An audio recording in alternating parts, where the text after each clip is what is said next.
Hey everyone, welcome to another episode of Hashtag Clocked In with me, your host, Jordan Edwards. I'm thrilled to have you tune in as we dive into the dynamic world of productivity, success, and stories of incredible individuals who've mastered the art of getting things done.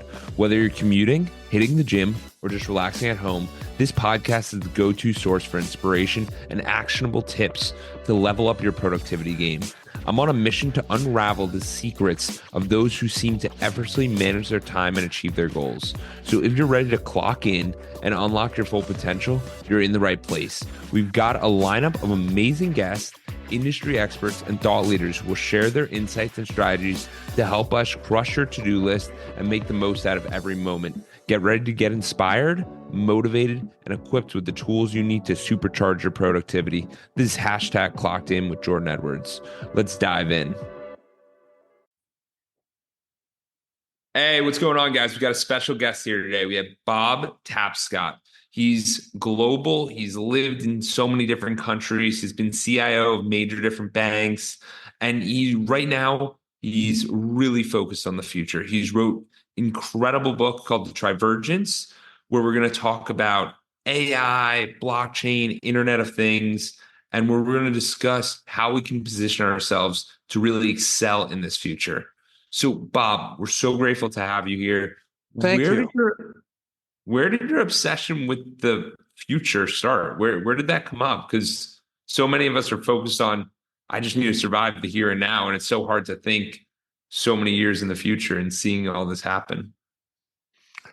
Well, gee, I guess it would go back to university is that I got myself a part-time job teaching computer science to evaluate, test, and help beginning programmers learn to program. And so I was just enthralled with computers and what you could do with them and the potential they had. So as it turned out, I ended up in the industry, and a big part of developing any computer system is not just what the needs of today are, but what the potential needs are of tomorrow and what technology can do in terms of meeting those needs. And as the potential of what computers will do in the future constantly increases, I'm more fascinated about what the potential impacts of these changes will be. Definitely, definitely. And what year was this that you were focusing on being a grad professor or helping out in? Oh, I wasn't a professor. I was just someone who sat in the lab and helped people with programmers. This goes back to the early 1970s. I just want to preface that because just to show how early you really were on these ideas. Because even in the 2000, yeah, so continue on. Well, no, if you want to look at it in a broader perspective, it was quite funny at the time is that I worked in the back office, the computer department of a corner store chain that had over 500 stores.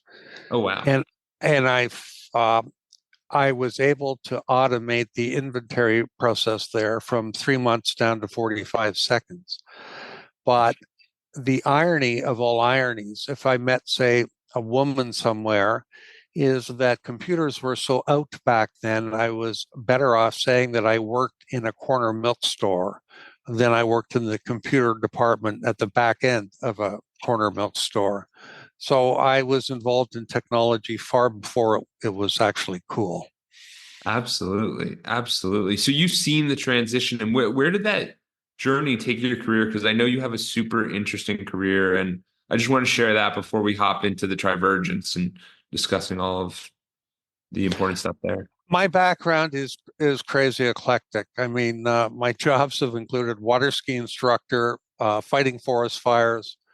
I worked in a mine in the Arctic.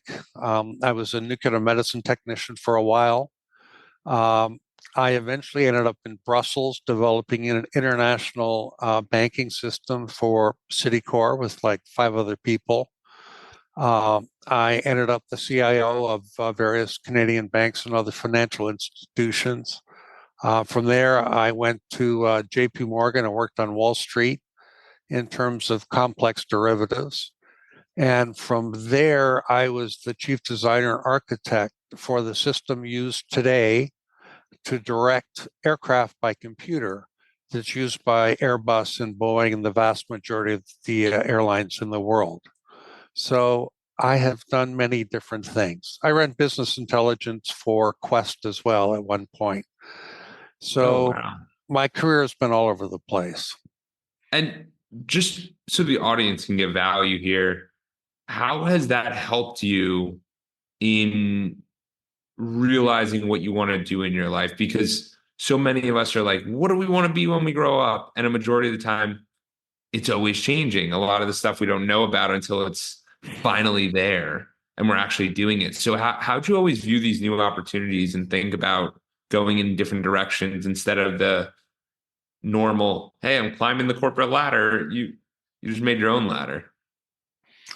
Um, in some ways, I wasn't trying to climb anything. It's just I was completely fascinated by the power of computers and what they could do. And as the power grew and the cost went down, the applications of what was possible have increased. And particularly in the last 5 years, what computers can now do was unthinkable 10 years ago. It really is. I mean, from my perspective, not everyone had a laptop. It was like premier to have a lap. Like I'm 28 and people didn't have laptops. And then you start looking at the phones and the phones from like when I got mine and like when I was way younger to today, the computing power is insane, which you know much more about. So for you, how has this transition, has there been a time ever like this where it's just moved so quickly with AI, blockchain, Internet of Things, and we'll give definitions on all those after. But have you ever seen tech move this quickly? Well, no, it is just exploding. And the reason for that is because of the trivergence of these three different technologies in a symbiotic fashion. Each is accelerating the others. And so you see a rate of change that's going to have vast and profound implications for society has begun, and it's only going to accelerate. Yeah. So let's just define each of these words so everyone understands. So what is AI? What does that mean? What does that represent? AI has been around for a very long time, is that, and it goes back in some ways 2 or 3 centuries ago. Um, in 2010, Professor Pedro Domingos identified as basically five major tribes to trying to get computers to be intelligent. The first were symbolist or rules-based systems, which were predominant in the 1970s and the 1980s. They were called they were called expert systems at the time. And they are still used in medicine and law today. The basic concept was that you would understand what an expert did to the best of the ability. You would hard code a computer in such a way that it could emulate and demonstrate much of the expertise of the actual expert. So that was one of the techniques that was used. Um, the second technique was called evolutionary genetic programs, um, inspired by the process of natural evolution. So what you would do is you'd develop a system that could create models, and then depending on how successful the models were, that the programmatic models that survived were the ones that would generate even smarter models to potentially survive. The third approach is called Bayesian, and it goes back to some math that Thomas Bayes did in 1763. Um, and basically, it's based on statistics. So it's used for making predictions, the most common of which would be political polling. Um, the fourth approach were analogizers or instance-based learners. And in that particular case, you would look at a particular problem, you try to find something similar in a way and learn from the closest analogy. But the one that is just taking off is a function of three different variables. Yes, there have been advances in the approach that's transforming the world today called neural networks, which is basically modeling a computer to work like the human brain. Uh, it was first envisioned back in the 1940s by Walter Pitts and Warren McCulloch, and it's been tried and failed and tried and failed about once a decade since the birth of the IBM personal computer in the 1980s. Oh, But wow. thanks to Joshua Benjo, Jan LeCun, and Jeff Hinton, which are three different professors at three different universities, neural networks have got smarter by going back and forward in terms of updating themselves to think more intelligently. But the reason AI is actually exploding is a function of the trivergence. And if we can go back just a little bit here, about 10 or 11 or 12 years ago, the speed of a computer was a function of the chip on the computer. Call it the i3, the i5, the i9. Okay. And the increase in speed of those chips were limited by what's called Moore's law. That since 1970 is predicted that the number of transistors on a chip would double about every 2 years. So for the last 50 years, Moore's law has been a reasonable predictor of the speed and memory of computers, which is, fairly powerful. What it basically says is that computers will increase 1,000 times in power about once a decade. But along came blockchain mining, which has transformed that. For mining, be it Bitcoin, Ether originally, and other cryptocurrencies, it turns out that small, very tight, i.e., faster chips were much better at solving the particular problem. And what the problem is, that basically you have to, in crypto, find what's called a nonce to a process by trying trillions, if not quadrillions, of possibilities.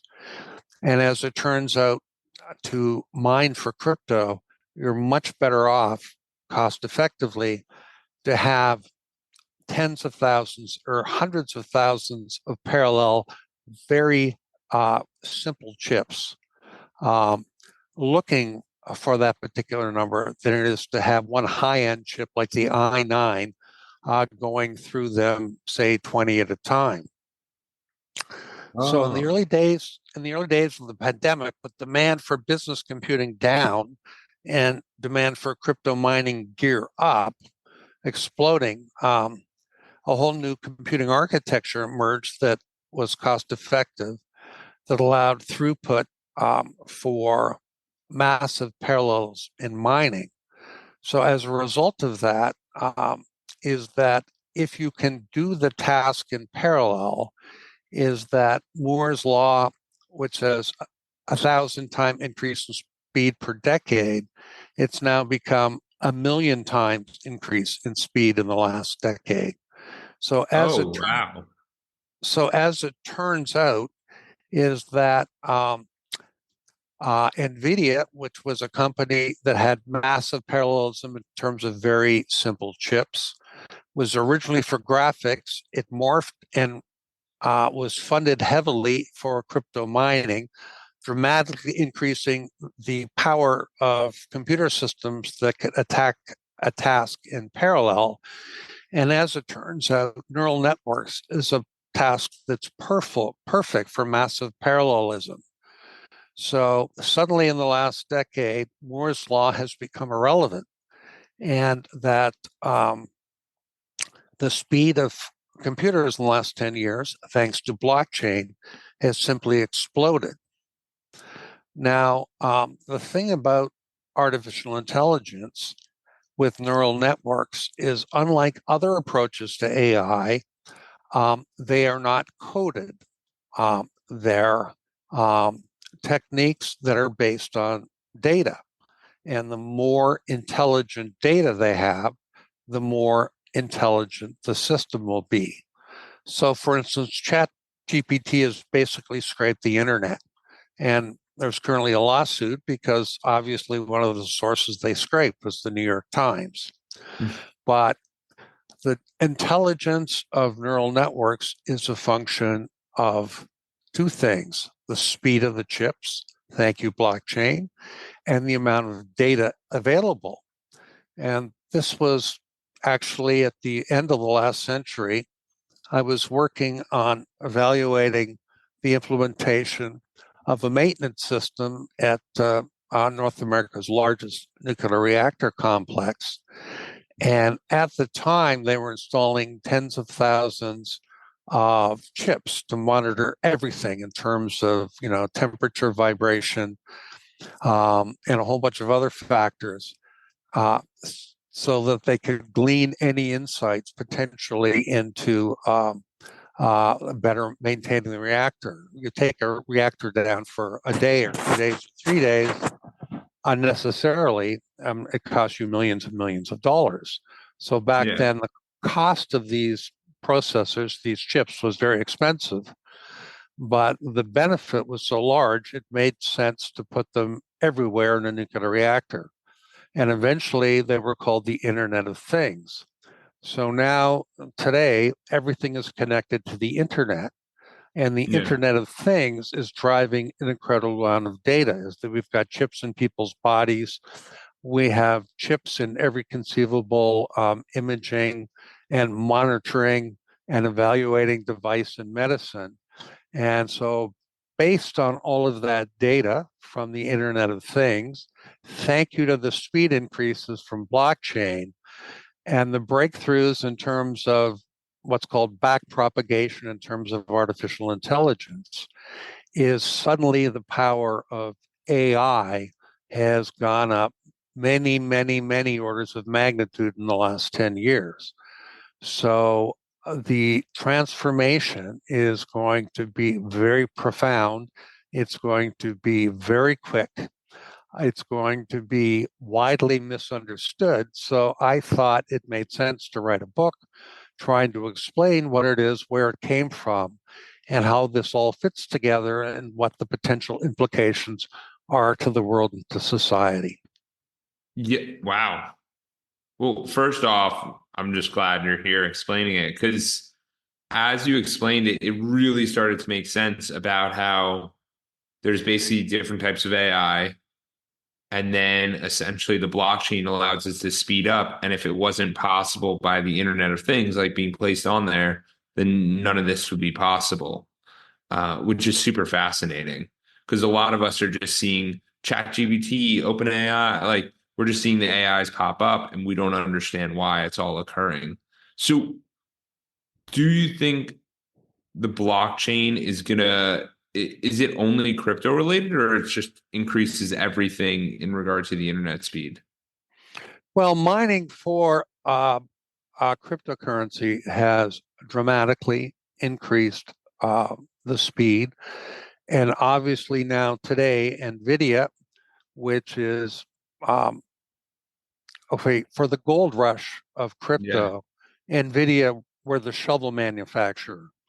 Okay, And if gotcha. you read any books about the gold rushes, is that a very few people got lucky in terms of finding an actual vein, but the real money was made in terms of supplying the miners with the Yes. equipment as opposed to mining yourself. And so NVIDIA, which was a company that, 10 years ago, was very close in market cap to Intel, Yeah. has suddenly, in the last 6 or 7 years, now has 10 times the market cap of Intel. Oh wow. So they're the shovel company. Yeah. So they're a big winner in this. And yes, there will be definite further advances in terms of massive parallelism. driven by NVIDIA and many other companies that are aspiring to compete with NVIDIA. Um, but is that the funding now is for AI chips, not so much in terms of mining. But in some ways, Bitcoin is a fascinating architecture. There's some pros and cons to it. One of the pros is that anything that's stored in it is immutable. It can never be changed. And one of the cons of it, of course, is that everything stored in it is immutable. It can't be changed. And if I can put that into perspective, I don't know how many times, I shouldn't confess this, but on a Friday night after a few beers, my beeper would go off and I'd go into the computers at Citicorp and put Humpty Dumpty back together again because something had gone wrong in the computer system and there was some bad data in the database. So one of the challenges of blockchains is you've got to be darn sure that what you write in there is indeed true. But once you have done that, it's immutable. Um, it can't be corrupted, it can't be modified, and it can be distributed. Yeah.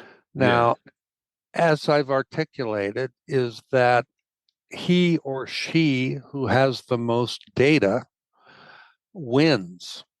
And so, in the history of computers, is that there is a trend towards centralization. Is that WordPerfect was better than Word, and Lotus was better than Excel. But what eventually happened is department standardized on Microsoft Office. And before you know what happens, the company, and then the industry, and then the world. And so they're in technology for compatibility, for interoperability. I'm not quite sure I got that right, but there's a tendency to centralize. And in terms of AI, that tendency is even magnified. So in some ways, distributed blockchains have the potential um, through Web3 of taking control of our data back from these central conglomerates back to us, and has the potential of one day of creating some form of semi-decentralized artificial intelligence where we could get value from the data we create as opposed to Facebook or Google or whomever else. Oh, So um, working with AI and blockchain in the future, driven by data produced by the IoT, there's the possibility that the massive kind of centralization we've seen historically in technology does not necessarily have to apply to the next wave. oh, wow. So instead of the centralization, it's the decentralization of the internet and of all these different areas.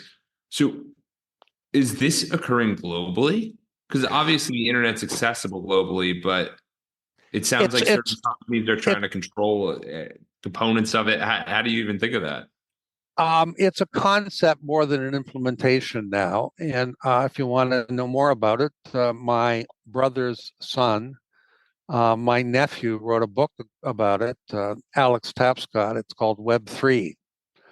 So um, I'm not saying that implementing distributed systems and taking out um, these massive conglomerates is going to be easy. The empire will certainly fight back, um, but it does lead to some intriguing possibilities. Absolutely. So what are individuals who are listening to this? What are like you're saying a lot of stuff right now. How is it going to impact people's lives? How will it impact someone's lives in the next 5 years? We can go 10 years and then maybe down the line even further. But how do you think it's going to impact lives? Well, I think for the next 5 years is that AI is going to be part of everyone's life in the context of the work they do, and in the context of helping around the house. is that we've got to the point where robots are constructing robots, driving down the cost of it. So we're going to see um, the Trivergence materializing into the real world. Furthermore, in terms of almost any job you do, from writing to medicine to composing um, to almost anything, I think in the next 5 years is going to be assisted by artificial intelligence. So I think for the next 5 years, the path is pretty clear. Probably by the end of the decade is that what we should see is a dramatic increase in overall productivity. But somewhere towards the end of this decade is that AI, having been on your desk and learning and understanding and collaborating in the context of what you do, is going to have the ability to move from your desk into your chair. So, what happens then? There's some very tough and very real questions. Is that McKinsey and others have predicted that it could easily result in um, billions of people being unemployed. Oh, Uh, wow. Now, if you want to look back 100 years, John Maynard Keynes predicted that by today, we would not be defined by what our jobs are, is that when we talk to other people, um, the answer to what do you do would be defined by our hobbies and our interests, because technology would have made for a much shorter work week. Um, Turns out he was wrong on that particular prediction. But in the next 5 or 10 years, that is a distinct possibility. There are also Orwellian possibilities where these centralized companies have made their founders or their key shareholders worth hundreds of billions of dollars can end up being worth trillions of dollars. And this disruption could have a profound and negative impact on society as a whole. So, one of the things I hope to achieve from the book was to outline what issues are confronting and hopefully overcome the fear, uncertainty, and doubt, and help politicians and others take more responsible action in terms of allowing this technology, the benefits to be accrued by everyone, and end up with a much, much more beautiful world. So, what do you think that would entail? What would have to occur for people to have the beautiful world? Like, what should the individual be doing? I understand at the political level it can definitely help, but like, what should the individual be doing? Well, I mean, the first thing is the individual should become much more informed of what it is and what the potential is. Um, Over the next period, one of the major concerns is the thing about AI is that it fits the perfect definition of a psychopath, in so much as it doesn't know when it's telling the truth and it doesn't know when it's lying. And when you scrape the internet, some of the conclusions you're going to come to are definitely false. Um, it has no moral, it has no ethics. It doesn't know right from wrong. And so I think in the short term is that we need to A, understand that, and B, to some degree hedge the overall risks. I mean, the top leaders in AI calls for a 6-month pause to help think through these issues. But the horse is out of the barn, the race is on. I think everyone in the industry knows that consolidation is an inevitability. And so everyone is racing, hopefully, to be, the company, the person, the shareholder that wins that overall consolidation. Yeah, So, it's uh, it's crazy how fast it's happening because with Facebook, it took many, many years, and Google took many, many years to the point where they actually were mixed with politics, where they're like, you can't do this, the data's bad here, this is happening. And with it happening with like OpenAI is only like a year old or a few years old since it came out. Yeah, And they're already dealing with these types of things. It's very, very fast. And it's hard to even be prepared for these kind of situations. sure. And the last release of ChatGPT in the neural network went from, a few billion nodes to trillions of nodes. Oh, wow. So its size, its power, and its intelligence is increasing at a startling rate. But I think we have to come to the understanding is that it is going to be able to do um, an ever increasing slice of what people do today. And that's an inevitability that we're going to have to accept. So what would You know, people do? Yeah, I mean it's tough because like a lot of these jobs can be completely replaced, like you were mentioning. So what's the direction for people? Obviously become more informed, obviously learn, but like where do well, you as an individual, is that if you educate yourself in terms of AI and how to use it and how to deploy it, you clearly have a future. Um, if you don't, um, then you should be deeply concerned. I mean, that's a place to begin with. Is that let's take radiology as a nuclear medicine technician from many, many decades ago. Um, is that reading, say, an MRI that can image tens of thousands of slices of, say, your brain um, is almost as good as a radiologist who's top notch with 20 years of experience.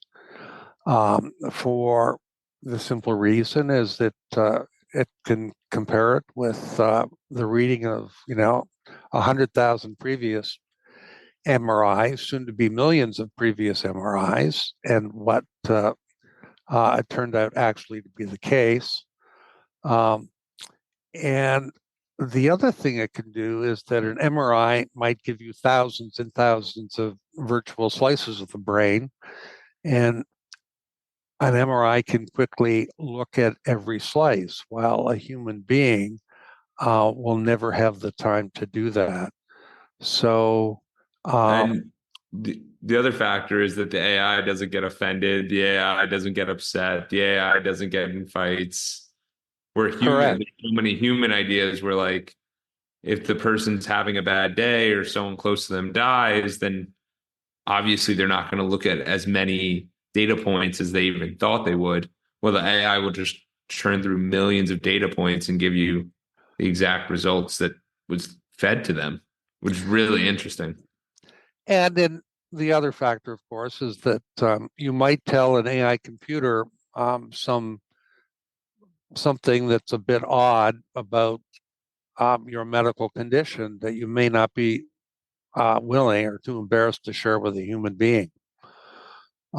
Where, of course, it's going to have a profound impact is in the third world, because there are many people out there who are, in extreme poverty, but they have smartphones that, Yeah. for medicine or other things, that can help them, um, with everything from medicine to learning skills to get themselves out of poverty. Another profound area that'll be influenced is education, is the idea of spending, I don't know, 5 years to become a geologist and then go out and practice geology for the rest of your life makes little or no sense, because education is going to have to go through a profound change from learning a skill for life to learning a bit of the skill and then learning how to learn for life as you move forward working with artificial intelligence in terms of doing whatever the task at hand may be.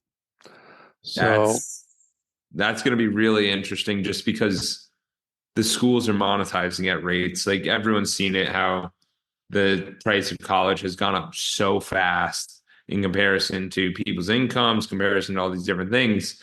And if now there's a school offering, hey, we only need 6 months instead of 4 years, becomes a very interesting dynamic for what happens with all of that. But if people become more efficient because they're actually focused on the learning, not on the socialization, I mean, they can get a mix of both. It could be pretty interesting. in both Canada and the United States, many, many years ago, you could get a summer job that paid for your tuition. Um, and the degree to which governments fund education has gone down dramatically. And so there are many people that come out of university so in debt, they'll never be able to dig themselves out of it. And in terms of, many entrepreneurs that have created, these wonderful new, you know, tools and techniques and industries, um, never would have had the opportunity to do that if they'd been saddled with massive student debt when they got out of college. So, in the U.S., for instance, the rate of people with degrees is going down. So, in a world in which we need to be much smarter, is that I fear that we may end up with people that are less so.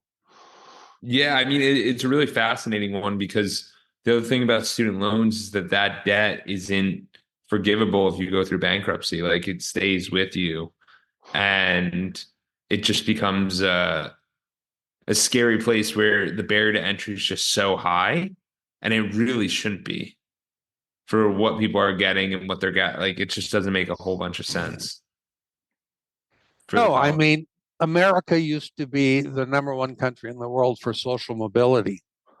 Um, but if you take a look in the internet, it's now like 30th in the world in terms of social mobility. And, you know, given the role of the US in the world, given the role of the US stabilizing the world, that may not be a good thing. Yeah, absolutely. And so, what do you think is obviously you've lived in many different countries, you've had a major global experience. What do you see happening with a lot of these countries utilizing the AI? Maybe some people are going to hold back on it until they fully understand it. Like, is government going to have a factor on this? How do you think about that? Um, the impact of AI in every country will be quite profound. I think in the third world, it may be even more profound um, because suddenly um, being trained and being educated, having a constant companion in terms of helping you understand and learn math, as opposed just to a textbook that someone reads and misunderstands, I think is going to dramatically increase education in the third world. And I think that it has the potential to lift many people out of poverty. So it's going to have a So, very profound and good influence there. Yes. so you said that people should become familiar with AI, understand that. If you were to really make it like the simplest first step, like what website is that going to? Where is that going? Like, what are those action steps? The reason I say that is just because I know when you said that to me, I thought, oh, does that mean I have to go to ChatGPT, or is it like some of the AI softwares I use for this podcast, or what exactly is the education portion? Because yeah, Well, IBM offers a 10-hour free course on AI. That might be a good place to start, right? Is that um, is it is programming is becoming far less important a skill in terms of interfacing with AI. So if you don't know how to write the code to interface with an AI system, you know what? The AI system might write the code for you. So yeah, I mean, there are free courses out there that I think is a good place to start on all the major sort of online training systems. But it's going to impact your job one way or another. So you can be proactive or you can be reactive. And those that are reactive are the ones that are going to end up first to be unemployed. Absolutely. And what was that 10-hour course who created that 10-hour course you said? I was just looking at it the other day. That's an IBM course. Oh, IBM. Okay. Yeah. Okay. I'm gonna put that in the show notes for sure. Because I think Okay. that would be super valuable for everyone. I can give you some URLs. Yeah, that'd be awesome. No problem. Be happy to. Because the major thing is I really want people to understand like what you're saying is very, very interesting. And I just want people to, if they want to go further, I want them to have a place that they can go to that's like, oh, this makes a lot of sense. I don't have to spend any money. I don't have to do anything. I just have to dedicate time and really go and learn that because I think that's super valuable. So for you, how did you even come up with this trivergence? How did you even realize this? Because I don't see many, I've never heard anyone talk about this before, in all Okay. honesty, and I do a lot of different things. Well, I mean, I've tried and failed with AI over my career a number of different times. So that's always fascinated me is that my brother Don and my nephew Alex are among the top advocates of blockchain-based technologies as a whole, and the movement from KISS, complex instruction set computers, to reduced instruction set computers has been predicted for 30 years. And I was just fascinated to see how blockchain accelerated that overall trend. So the term trivergence came out of a conversation I had with my brother Don about how all these three factors were converging, and then we realized that three things can't um, converge. Three things have to triverge. So that's where the term came up from. That's awesome. That's awesome. And when did the book release? And where can people find the book?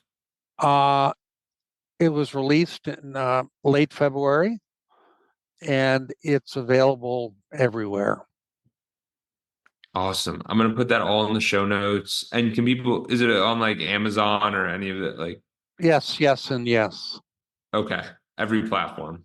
Fantastic. Every platform I've checked, it's there. Every platform, every place. We love that. And so, Bob, so we have people should do AI courses. Is there anything else you'd recommend for them to do to increase their education on AI, blockchain, Internet of Things? Obviously, read the book. Is there anything else you'd recommend? Well, I mean, once you read the book, I think you'll have a much better framework in terms of understanding uh, what may happen and what should happen. That, for instance, I mean, there's been a lot of studies that say that a 4-day work week is better than an exhausted 5-day work week. And so hopefully, we can move in a direction where everyone benefits from the massive potential of AI. And why do you think a 4-day work week's better? Well, I mean, just personally better, right? I mean, everybody's now got a 70-hour work week. Is that hopefully, as technology advances, that Keynes ultimately may be right, and we may end up with much more time on our hands to enjoy our Enjoy. lives as opposed to work for others. With that concept, just because I know we got a few minutes left, and I'm just curious about your perspective. With you working so globally, seeing how everyone lives their life, what was the best model you kind of found for work-life balance in a way that allows you to get the most out of your life? Because I know you lived in Brazil, Europe, Canada, I believe the US. Yes, 3 cities in the U.S. Um, is that I think in some ways, in terms of the Trivergence, is that the European model um, was one of the most enjoyable to me. In some ways, is that I worked in a computer center that when the computer system crashed, you could hear swearing in many different languages. And just I found working with people from different cultures had different perspectives that allowed for much greater creativity. Um, and in Europe, I don't know if you know this, but if you have a low end job, you get 4 weeks vacation. You have a high end job, you get 8 weeks vacation. So we may be moving more towards that model. But I think to a great degree, one of the questions should be asked is how can the trivergence of these technologies create greater social mobility within society as a whole? Yeah. And what do you mean by social mobility? Well, I mean the American dream: work hard, you get ahead. If Yeah. you focus, if you're smart, you can get ahead. And I think in some ways, the polarization, particularly in the U.S., and the anger of many is that the American dream to the younger generation is not as easily obtained as it was to my generation. That's clearly the case. Yeah, 100%. I mean, I see it happening every single day where everyone, when I do the coaching with people and I do groups and when I ask people what their 5-year vision is, all of them say, I want to get a home. And it's like, it's still ingrained in everyone, but at the same time, it's like, is that even achievable at this point for a majority of people just because the prices are so high versus the income that is coming in? And it can be a very challenging place. Sure. I mean, I worked for a bank, or I worked for many different banks for the first 20 years of my life. And after 20 years, I was able to afford a large home in downtown Toronto with a swimming pool. And my daughter is now a similar title. She's a VP of a financial institution. And the dream of getting a home, any home, for her seems completely unattainable, let alone a large house with a pool. Yeah. Um, that's not good. Yeah. And And the then trivergence could transform that dramatically. yeah, I mean, it really starts to affect people because even further along, as everything just keeps getting pushed up and pushed up, then there's not even those opportunities to kind of buy in or get in at the lower prices or any of that, where that's where a lot of the upside could be for a lot of individuals if they invest and get the right company or whatever it is. But a lot of those opportunities haven't been available in a long time. Yes, and soon we'll be able to produce robots that make robots that can make housing. Yeah. It's really fascinating. So what do you think the biggest thing to look out for everyone in the last 5 minutes? Because I want to like you say things and then I'm like, wow, that is profound. Like robots making robots that make houses. Like that means no more contractors. That means no more GC license. That means like what do you think is going to be the most profound thing that's going to occur? Like where do you see this going? Well, I mean, when we talk about the Industrial Revolution, uh, it was a wonderful thing.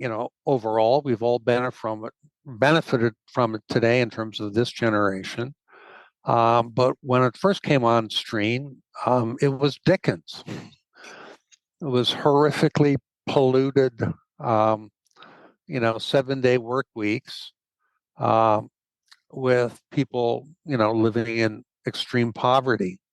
So the potential for negative disruption is large.